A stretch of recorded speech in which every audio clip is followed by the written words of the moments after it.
is confused as to what's my duty, I ask thee. Tell me decisively what is good for me. I am thy disciple. Instruct me who has taken refuge in thee. Shishyasteham shadimam tvam prapannam. Surrender. Now you must understand, Arjuna and Krishna were very dear childhood friends. And Arjuna has never ever seen Krishna in this form. He never knew the capacity of what Krishna was, or what Krishna is. So the question of surrender doesn't arise at all, isn't it? Where does it arise? This is my childhood friend. So the video ended up reaching one of my childhood friends in Australia. That fellow is a citizen there now, Sydney. Very dear friend of mine. When he saw the video, what was his remark? Cheekishly remark, English baga maatladutunnavara annadu.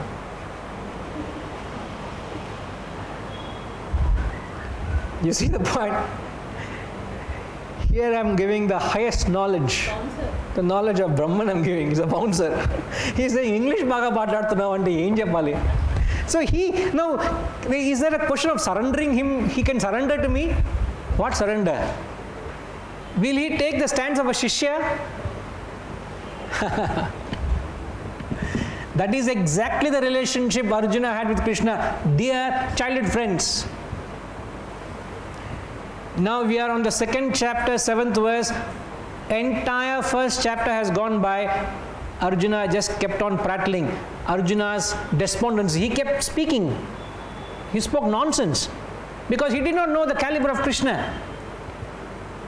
So here is a verse, actually is a beginning of a right relationship between a teacher and a student. We all need help, don't we? We all need help in every aspect of life. You may have some kind of an online tutorial, you may have some kind of help coming from somewhere to manage your daily things. You have a new watch, you don't know how to charge the watch, you can go online and say how to charge this watch, you'll know. There's some problem with your dishwasher, don't know how to operate it, just call the guy or just Google and find out what does this button mean. He'll tell you. You need help. So we all need to surrender, much less to the challenges of life, isn't it? Have you all perfected life?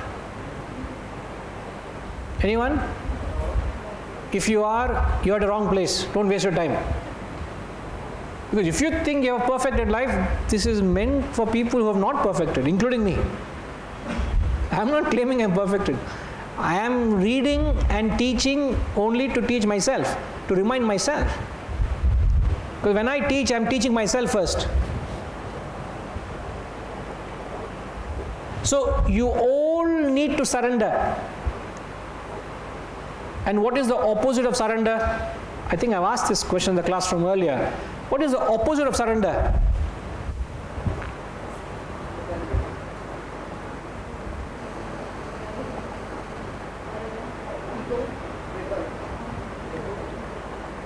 Sorry, sir?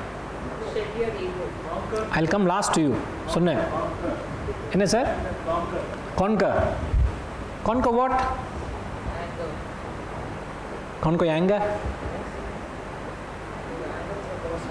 I'm saying opposite of surrendering. Escape.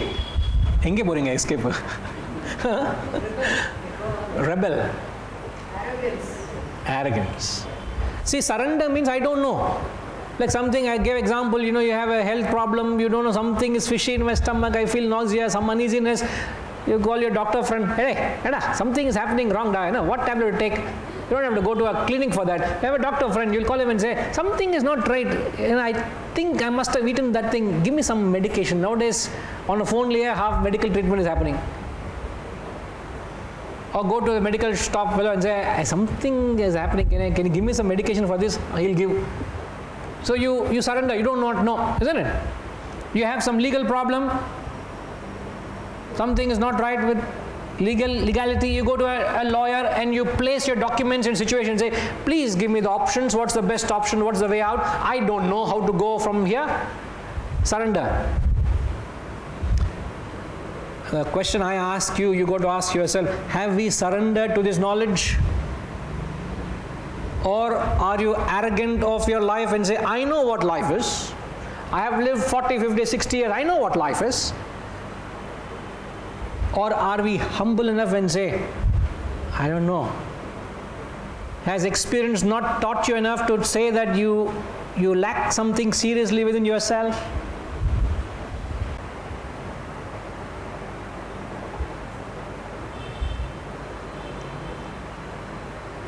A cow went into the woods to graze. I'll tell you a story and conclude. A cattle went into the woods to graze, and suddenly the cattle realized it is being watched. And no sooner it realized that there is the tiger, they have that sense, they can realize it. I'm being watched, and slowly starts walking away. It realizes it's being chased. It starts running. And the tiger is running faster. It runs and runs and runs, and then it jumps into a pond just to save itself. And what the tiger did, tiger also jumped behind after the cow. They were separated by a few feet, and actually that pond was actually almost dry, but it was a lot of slush. So because of the sheer weight and the force, the cow got stuck in the slush, and a few feet away the tiger was stuck in the slush.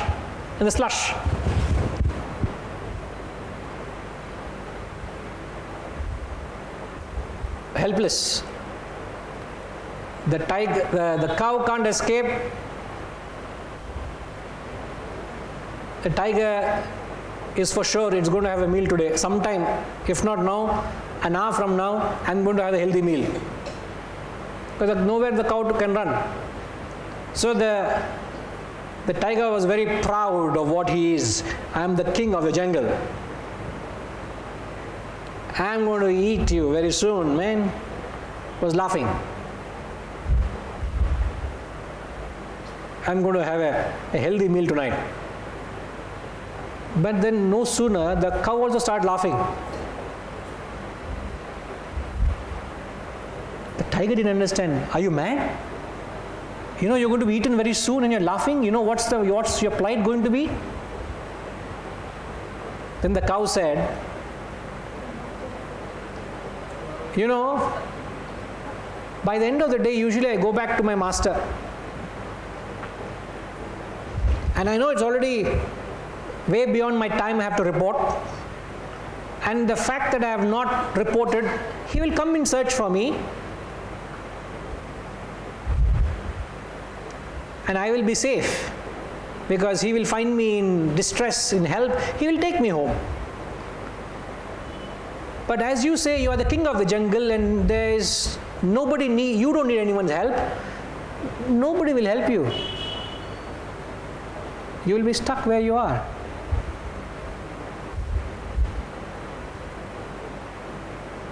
Simple, innocuous story. You think you are big enough? You think you have achieved enough? You think you know enough? You think you are everything around? Think twice. So the tiger symbolizes an arrogant person. The cow symbolizes one who has surrendered. And the master of the cow symbolizes providence. Help will come. I saw a video, a short clipping there are two heavy trucks. The video is being taken from a dashboard of a heavy truck.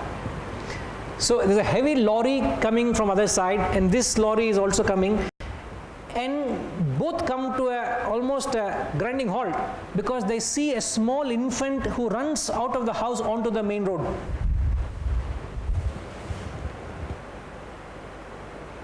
And what the child does, comes and sits on the center of the road, crying, not knowing what to do.